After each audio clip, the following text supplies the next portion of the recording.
Hey guys, before I lose all my light this afternoon, I wanted to show you a new motor that I picked up for my boat. It's the Minn Kota EnDuramax 55-pound thrust. Let me give you a quick tour of what this thing looks like. It looks like any other traditional trolling motor you've ever had. Nothing real special here, but it is Minn Kota, which I think is one of the highest quality motors made out there. It has a little bit larger motor head down on the bottom where the foot is.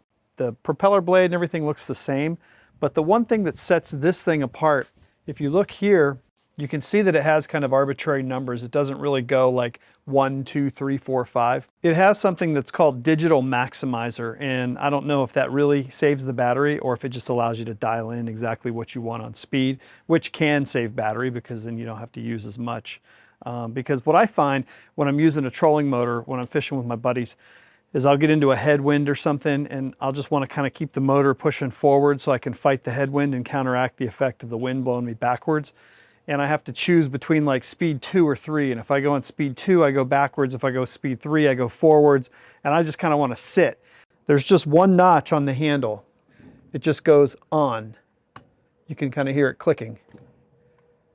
Okay, and there's no clicks. It just kind of winds up and winds down, okay? Same thing with reverse. It's in the on position, but it's not even turning yet. So as I gradually increase it, you can see the motor barely turns if I want it to. Or I could increase the speed just a little bit, and then I can hold it there. I don't have to like hold the handle or do anything, or I could just, you know, really pick the speed I want. Same thing with reverse. I can just do like one little, you know, walking backwards, or you could really kick it up a notch. And that in itself is the best feature about this trolling motor, in my opinion, above anything else. So if you were looking for a trolling motor and you're debating speeds, I think more important than the speed is the variability of the throttle. I had a 30-pound thrust motor on this before, and if you look at this rig, it's a big, long 10-foot boat. I usually leave the wheels on there and go boating with the wheels on the bottom of my boat because I'm too lazy to take them off. I've got the heavy battery on there. I've got the fish finder, the 2 seats, and usually there's 2 guys on here that weigh in excess of 200 pounds. I'm like 209, 210. I think Matt's about the same. And then you add the battery, we're probably at the boat max. This boat will go 2.75 miles an hour at full tilt with a full load. So I would think if I took the wheels off, kicked Matt out of the boat, I could probably easily do 3.5 miles an hour. On my 30-pound thrust, I was probably doing 1 3/4 to 2. So I probably gained over my 30-pound thrust half again as much speed.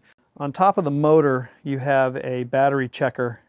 You push that and full is down here and it starts to go down towards the red.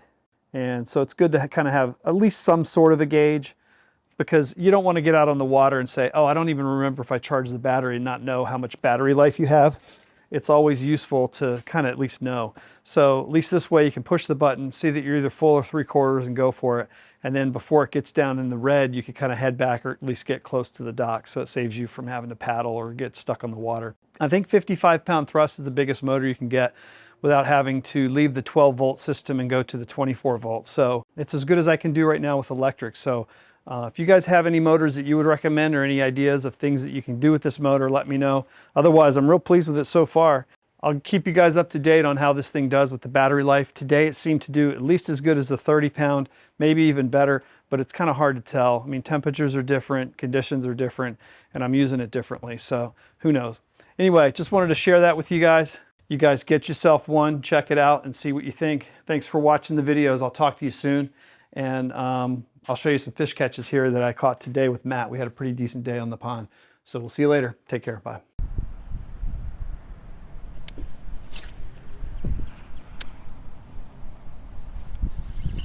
Stuck one. That one? Yeah. Spinner bait. Good fish. At least 1.5 pounds, I think. He's digging. Look at this dude. Maybe a 2-pounder. You want to weigh it? Nah. I'm happy just knowing that I caught one. Nah, he's 1.5. Look at his back. He's all busted up. Poor guy.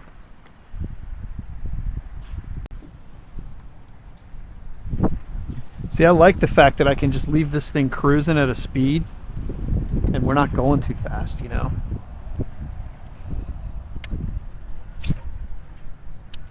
So it hit.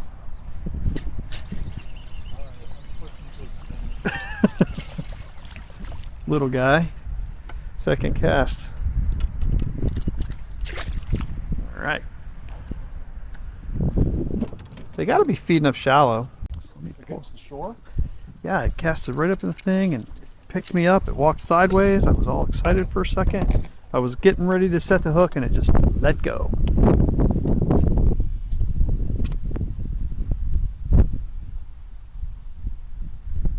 Just wasn't a very strong tick, you know. It was like a dunk, dunk, and it just started moving.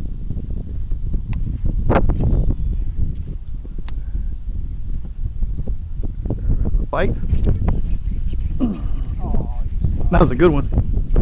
Good fish, dude. That's a good fish. That's a 4.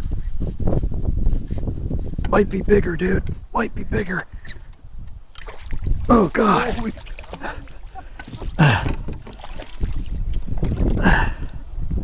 Woo! Woo! What the heck? Look at That's 3.5. that. Oh, that's 4.